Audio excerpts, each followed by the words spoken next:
Hello. So another day for my Hover Air X1 test. So right now nandito ako ngayon sa Camarines Sur Provincial Capital Ground. So I'm going to test again, actual test ng aking Hover Air X1. This time I will show you the actual operation of my Hover Air X1, kung paano na-activate yung mga automated flight mode niya, like hover, dolly tracking, follow, and the rest. So actual demo yung gagawin ko ngayon, kaya hopefully magustuhan nyo yung video ng aking Hover Air X1. So napaka portable ng aircraft na to. So very easy to fly, very easy to use. Maski na beginner, totally noob, ay kayang-kayang kayang-kayang gamitin tong Hover Air X1. So without further ado, papakita ko sa inyo yung aking ginagawang o-operate ng aking Hover Air X1. So stay tuned.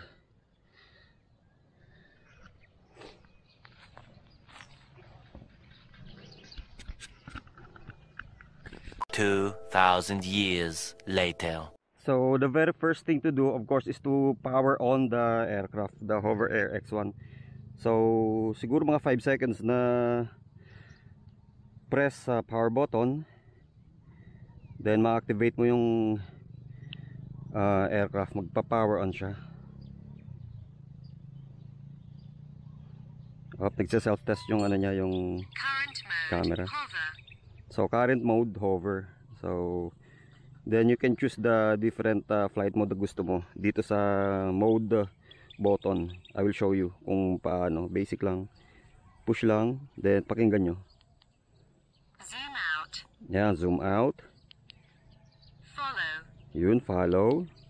Orbit. Orbit. Bird eye. Okay, bird eye. Custom.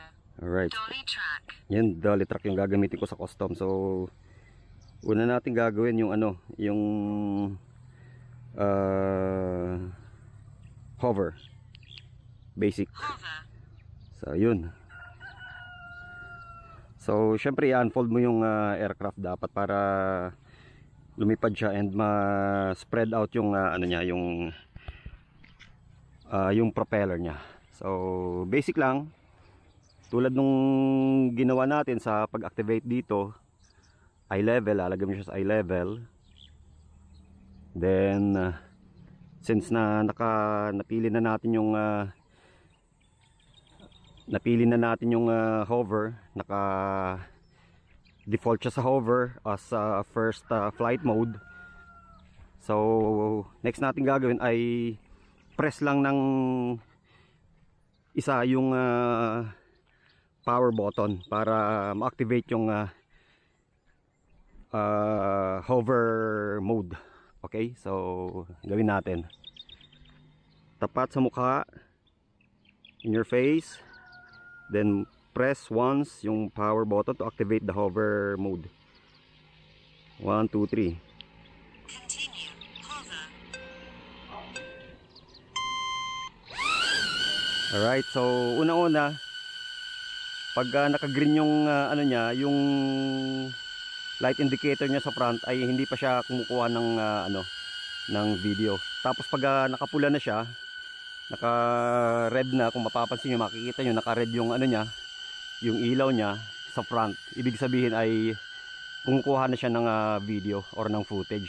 So pwede na kayong gumalaw. So very basic and napaka-stable nito kahit wala siyang GPS, kasi yung niya, yung ultrasonic sensor niya is napaka sensitive. So hover, andyan lang siya sa kanyang lugar, hindi siya gagalaw. Ang galaw niya lang is iikot-ikot lang siya sa kanyang axis, left right, para matrack yung object. So kung makikita nyo, gumagalaw siya, nag-turn siya ng left right every time I go to the left. Ganun din yung galaw ng Hover Air. So basically ganyan lang. Punta tayo dito para sa likod para makita natin na ayun, makita nyo umikot yung drone, yung Hover Air X1. So ilanda natin siya, ilalagay lang natin yung palad natin sa ilalim ng aircraft para ma-detect yung palad natin as a landing ground, siguro mga 20 centimeters below the aircraft.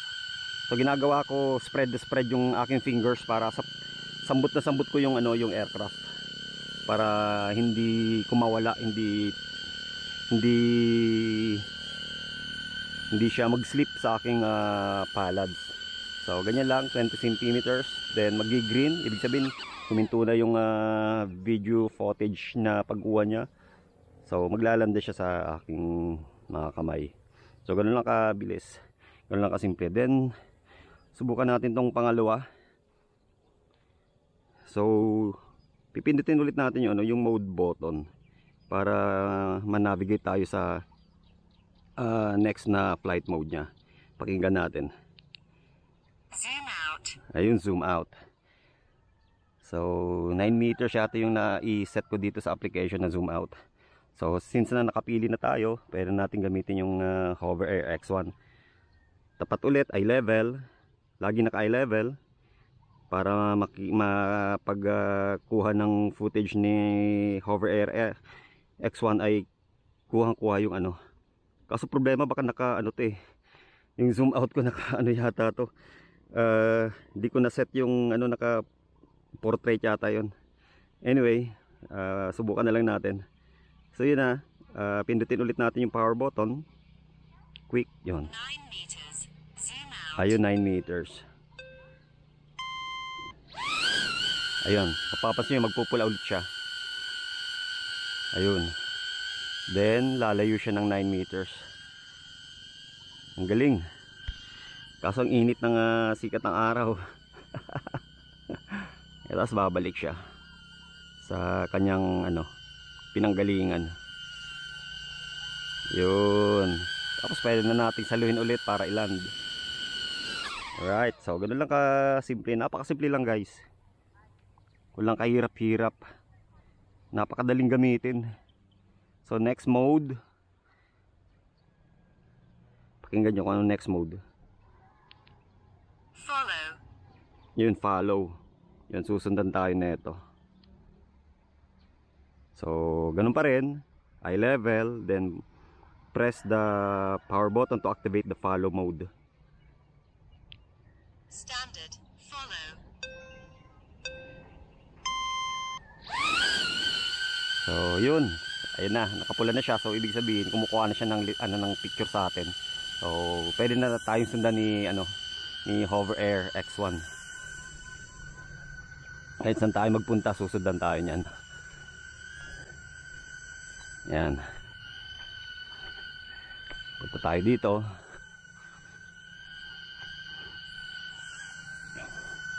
Dito susundan tayo niyan ni Hover Air X1.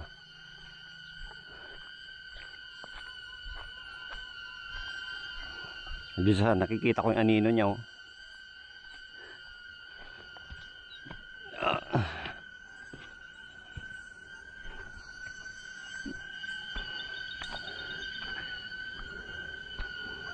So andito siya, sumunod siya sa atin dito. Tapos sumusunod siya sa contour ng ng ground. Pagka paakyat yung ground, aakyat din siya. Galing. So, pwede na natin siyang i-land kasi na-test na natin yung follow mode ni Hover Air. So medyo mataas. Tapatan natin ulit. So ganun kabilis, ganun kadali. Ganun lang kadali gamitin si Hover Air X1. Napaka simple lang. Walang kahirap-hirap. So tingnan natin dito sa taas yung orbit. Dito ko susubukan yung orbit. Sana hindi tumama dyan sa yun. Baka tumama dyan sa poste, may poste. Yung orbit nya.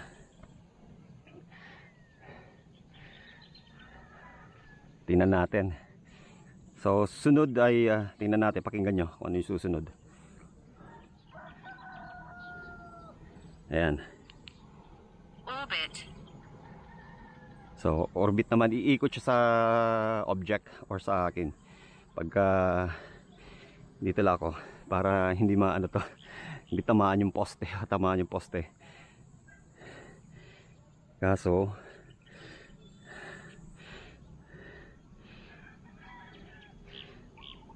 so dito tingnan natin. Yan. Orbit, eye level ulit. Then let's go. Push, power button. 6 meters. Orbit. Yun, 6 meters. Hala. Teka. Kaso pag land, dala. Nakalimutan ko pala. Pag niland, mataas oh. Sana bumalik siya. Sana bumalik siya sa take off point kasi doon siya oh. Hala. Patay tayo dyan. Ayun, umiikot siya pero ayun, medyo kinakabahan ako sa orbit na to kasi mataas yung inano ko eh. Baka nako, baka hindi siya bumalik sa take off point niya. Ayun oh, lumayo siya oh. Sana lumapit. Ayun, lumalapit. Ay, salamat sa Diyos. Ay, thank you Lord. Lumapit siya. Kala ko hindi siya lalapit eh. Ayun, lumapit. Kala ko hindi siya lalapit eh. Ay, naku, ninervyos ako dun talaga. Kasi tingnan nyo naman oh. Yung kung dyan siya mag-hover, paano ko siya i-hand catch, di ba? Naku. Buti na lang. Naku, buti na lang. At lumapit siya. Naku, napakabait talaga ni Hover Air. Ang galing-galing. Buti lumapit siya. Naku, kung hindi delikado, tingnan mo naman paano ko siya i-hand catch dyan, no? Naku, buti na lang. Ay, naku. So, may isa pang flight mode. Kita niyo naman yung ano, yung kung paano ko siya i-hand catch dyan, no? So, isa pa. Meron pang yung bird eye. Yun, eye level ulit. Ay, paliin muna natin. Bird eye. Ayun, bird eye. Naku, delikado, di ba? Delikado yun. Paano ko, ano yun, paano ko sakasaluhin yun dun? So, okay, bird eye. 15 meters yata to. Power button. Yan. 15 meters. Bird eye. Ay, natakot ako dun. Kinabahan ako dun, to be honest. Hindi siya nagpupula. Ay, baka doon pala magpupula. Kinabahan ako dun na.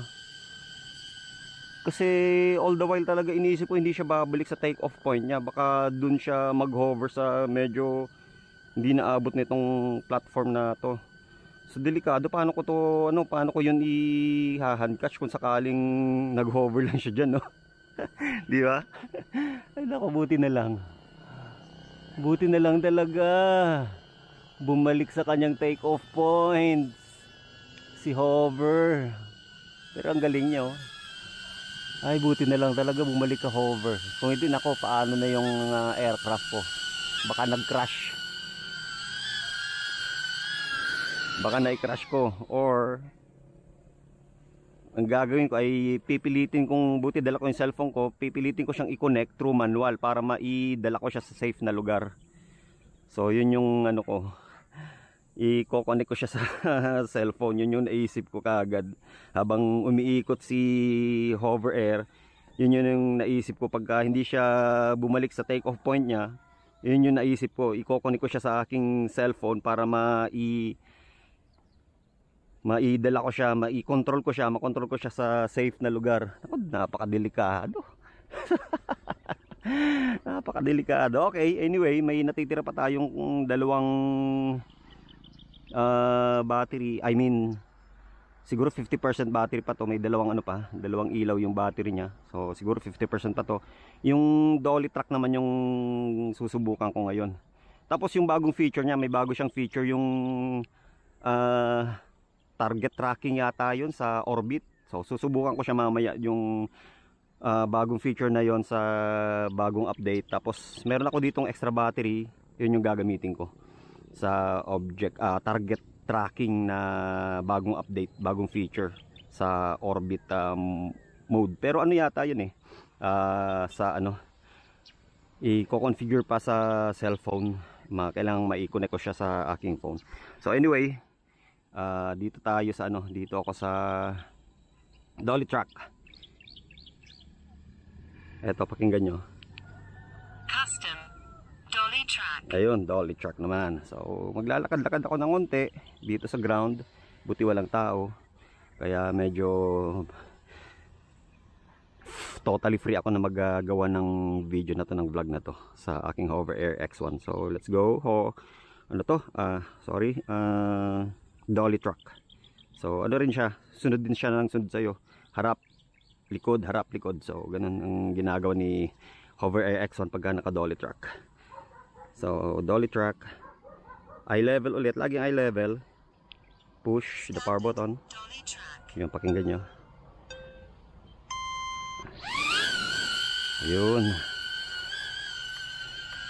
Ayun, so kumukuha na siya ng nag-uumpisa na siyang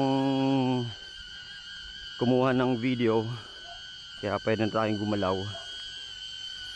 Delikado. Ayan, dolly truck. Huwag sasabit dyan sa puno, wala kang obstacle avoidance So yun, maganda yung dolly truck nya. Kasi kahit saan tayo magpunta, talaga susundan kanya, back, front. Hindi tulad ng follow ay talagang sa likod lang. Pag ito, kahit tumalikod ka, syempre susundan kanya. And then pagka humarap ka sa kanya, aatras yung yung aircraft pagka yung mo. Tulad yan punta tayo dito. Galing ayun talaga sumusunod. Niya kinukuha niya yung harapan ko Tapos ayan, pumunta siya sa likod ko. Sinusundan niya ako kahit saan. So ito pala yung yung mountain bike track. So ayan, may dito.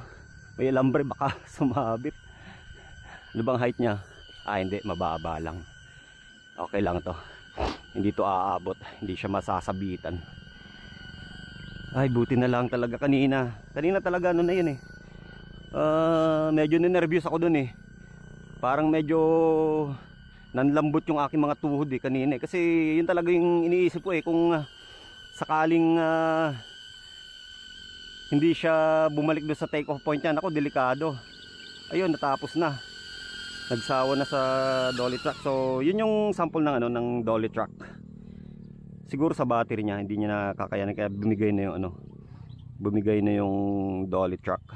Pero anyway, yun yung aking actual na ayun yung aking actual na pag-operate, pag-activate ng mga flight modes, or kung paano gamitin si Hover Air X1. Yun yung basic na basic modes ni Hover Air X1, and then yung actual usage kung paano i-activate yung kanyang mga automated flight mode. So napaka basic lang, kahit yung walang experience sa drone or sa ganitong technology ay madali lang na kasi napaka basic lang napaka basic lang. Power button mode button, then power button. Ganun lang. Yan lang yung dalawang yun ang pag-aanohin mo. Ina-navigate mo lang sa mode button, then power button, eye level, then yun na. Lilipad na siya. Napaka-basic, napakadaling gawin. And napakadaling i-set up. Napakadali niyang i-set up. Hindi tulad ng mga GPS drone. Kakabit mo pa yung cellphone mo sa remote controller. And then maghihintay ka pa na mag-connect yung remote mo, and then yung dun sa aircraft, then maghihintay ka pa ng GPS lock. So eto napaka straightforward napakabilis na i-set up, tapos napakabilis gamitin, walang kahirap-hirap, napaka easy, very easy to use. So ayun, hindi ko napahabain yung aking vlog dito.